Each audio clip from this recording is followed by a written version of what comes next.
Jumpa lagi dengan saya Bu Elisa. Kita lanjut materi IPA bab 3 pencemaran lingkungan. Bagian pertama, pengertian pencemaran lingkungan, pencemaran air.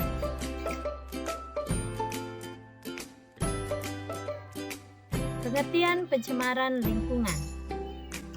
Pencemaran lingkungan atau environmental pollution adalah segala sesuatu termasuk bahan fisika dan kimia yang dapat mengganggu ekosistem. Pencemaran lingkungan merupakan salah satu faktor yang menyebabkan menurunnya kualitas lingkungan. Zat yang dapat mencemari lingkungan dan dapat mengganggu kelangsungan hidup makhluk hidup disebut dengan polutan. Polutan dapat berupa zat kimia, debu, suara, radiasi, dan panas.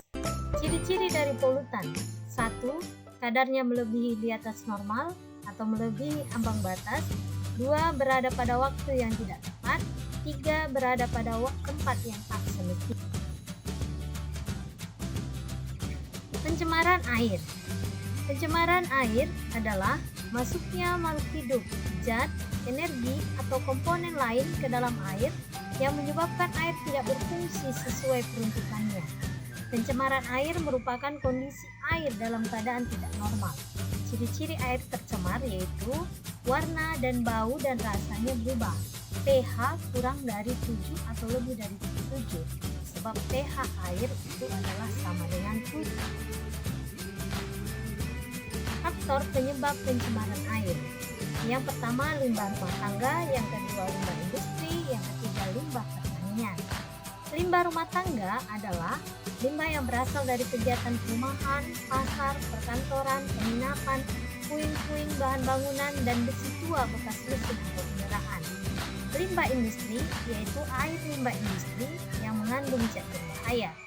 Limbah pertanian adalah air limbah pertanian yang menimbulkan dampak negatif bagi lingkungan, seperti penggunaan pestisida secara berlebihan yang menimbulkan kerusakan ekosistem perairan.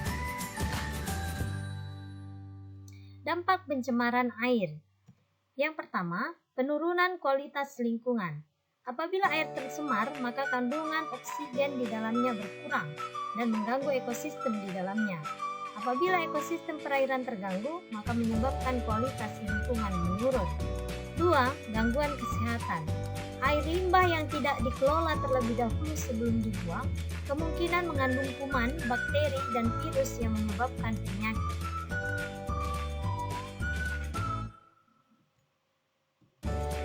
3. Pemekatan hayati.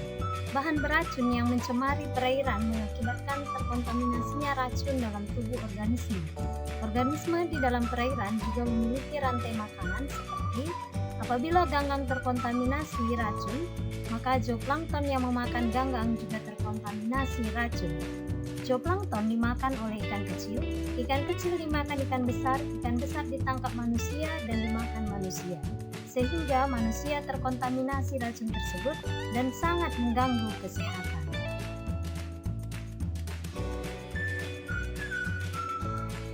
4. Mengganggu pemandangan. Perairan yang tercemar kadang tidak berbau, tetapi berubah warna. Hal ini mengganggu pemandangan karena air sudah tidak asri lagi. 5. Mempercepat proses kerusakan benda. Sebagian air limbah mengandung zat yang dapat diuraikan oleh bakteri anaerob menjadi gas yang dapat merusak seperti H2S. H2S dapat mempercepat perkaratan besi. Cara penanggulangan pencemaran air. 1. Pembuatan kolam stabilisasi. Di kolam stabilisasi ini, air limbah akan diolah secara alami untuk menetralisir zat pencemar sebelum dialirkan ke sungai. Yang kedua adalah instalasi pengolahan air limbah atau IPA.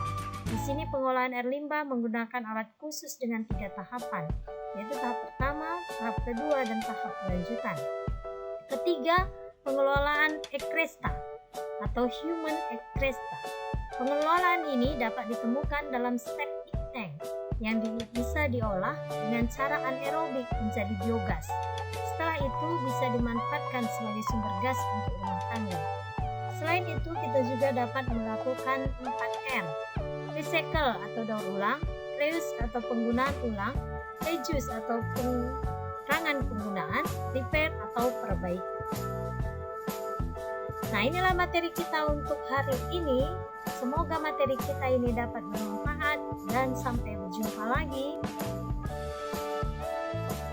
Tetap Ibu ingatkan, tetap hidup dalam 3M. Yang pertama menggunakan masker, kedua mencuci tangan dengan sabun dan air mengalir, yang ketiga menjaga jarak.